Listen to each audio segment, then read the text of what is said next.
Fishing club Barrackpore চ্যানেলে আপনাকে স্বাগত। তো বন্ধুরা, আজকে কিন্তু আমরা চলে এসেছি বেতা মেদিনী পুকুরে। আর এই পুকুরটা দেখতে পাচ্ছেন পিছনে, বিশাল বড় পুকুর, টোটাল 18 বিঘার থেকেও বেশি একটু পুকুরটা। আর দুপারে সিট, টোটাল 80খানা সিট হবে দেখতে পাচ্ছেন। দুপারে এপারটাও সিট রয়েছে, এপারটাও সিট রয়েছে। আর মাঝখানে কিন্তু ডিস্টেন্স অনেকটাই ছুটতে হবে আপনাদেরকে।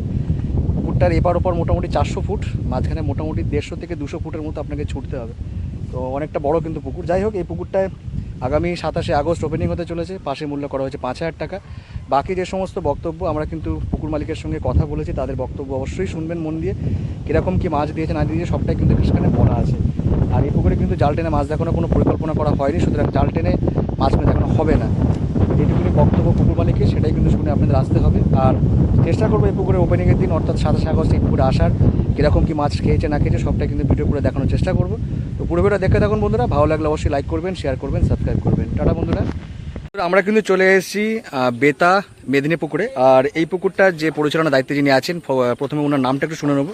নাম শেখ রিয়াজুল রহমান। আচ্ছা, তো রিয়াজুল, এই পুকুরটা কবে থেকে খুলছে একটু শুনে নেবো। 27 তারিখ ওপেনিং, বৃহস্পতিবার 27শে আগস্ট। 27শে আগস্ট। আচ্ছা, পাশের বন্ধ 29-30। 29-30, 3 দিনের জন্য। 3 দিনের জন্য এই পুকুরটা খুলছে। আর একটা ডেট করা হবে। আচ্ছা, তো এই 3 দিনের জন্য যেটা খুলছে, পাস কত করে রেখেছো?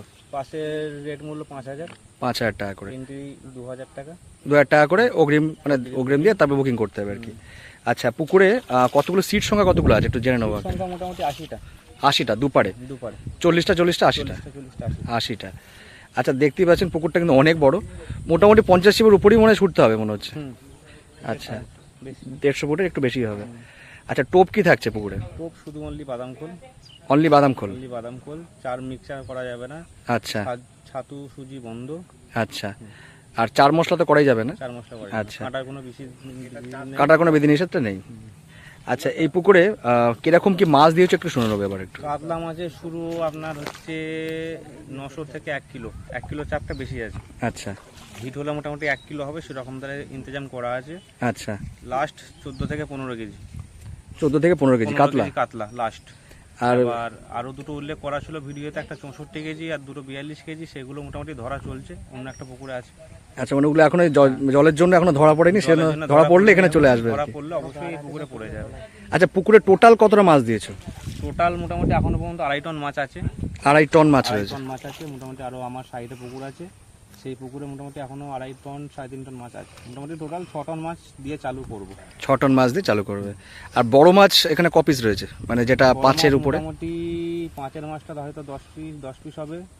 14 কিলোর মাছটা হয়তো 7-8 পিস হবে। আর 20 কিলোটা মোটামুটি 5 পিস হবে। মানে বড় মাছ মানে টোটালি 50 পিসের মধ্যেই রয়েছে? হ্যাঁ, ওরকম। আর ম্যাক্সিমাম সাইজটা কোন মাছটা রয়েছে? ম্যাক্সিমাম সাইজ মোটামুটি আপনার ওই 1 কেজি থেকে মোটামুটি 1.5 কেজি, 1.5-2 কেজি, এই সাইজটা বেশি থাকবে। এই সাইজটা বেশি থাকবে। আর প্রথম দিন কি পুকুরের সিদ্ধান্ত রাখবে? প্রথম দিন সিদ্ধান্ত আপনার 5টা থেকে ছিপ ফেলবেন, 5টা থেকে 5টা। আচ্ছা, 9টার মধ্যে সিদ্ধান্ত হয়ে যাবে। ধরুন আপনার মাছ খেলো না, আপনি মাছ পাননি, 4টে মাছ পেয়েছেন, আপনার ফেলতে ভালো লাগছে না, জাল থেকে মাছ ছেড়ে দেবেন, ছেড়ে কমিটি থেকে এসে টাকা নিয়ে চলে যাবে 9টার মধ্যে। 9টা 5 হয়ে গেলে আর কোনো ডিসিশন হবে না। আচ্ছা, তো বন্ধুরা মোটামুটি কিন্তু রিয়াজুলের থেকে শুনে নিলেন এই পুকুর সম্পর্কে। বাকি এই পুকুরে জাল টেনে কিন্তু মাছ দেখানোর কোনো পরিকল্পনা করা হয়নি। আর মাছ কীরকম কে আছে সবটাই কিন্তু শুনে নিলেন। এখনও পর্যন্ত এই পুকুরে বেশ কিছু মাছ ছাড়া বাকি আছে। তো সেই মাছগুলো ছাড়া হয়ে গেলে টোটাল হয়তো 6 টনের কাছাকাছি মাছ দিয়ে পুকুরটা চালু হবে। আর পুকুরটা কিন্তু বেশ বড়, টোটাল 18 বিঘার উপরে প্রায় পুকুরটা, দুপারেই সিট দেখতে পাচ্ছেন। আর এই পুকুরে গুগল ম্যাপ লোকেশন আমি দিয়ে দেবো। যারা এই পুকুরে আসবেন অবশ্যই নিজস্ব চিন্তাভাবনা এবং সিদ্ধান্ত নিয়ে আসবেন, আমার কথা বা ভিডিও দেখে নয়। আর এই পুকুরে গুগল ম্যাপ লোকেশন আপনারা ভিউজের পাশে মোর অপশানে গেলে সেখানে পেয়ে যাবেন। নতুন করে কিছু বলার নেই। তো বন্ধুরা, পুরো ভিডিও দেখে থাকুন। ভালো লাগলে অবশ্যই লাইক করবেন, শেয়ার করবেন, সাবস্ক্রাইব করবেন। টাটা বন্ধুরা, দেখা হচ্ছে অন্য কোনো ভিডিওতে নতুন কোনো তথ্য নিয়ে।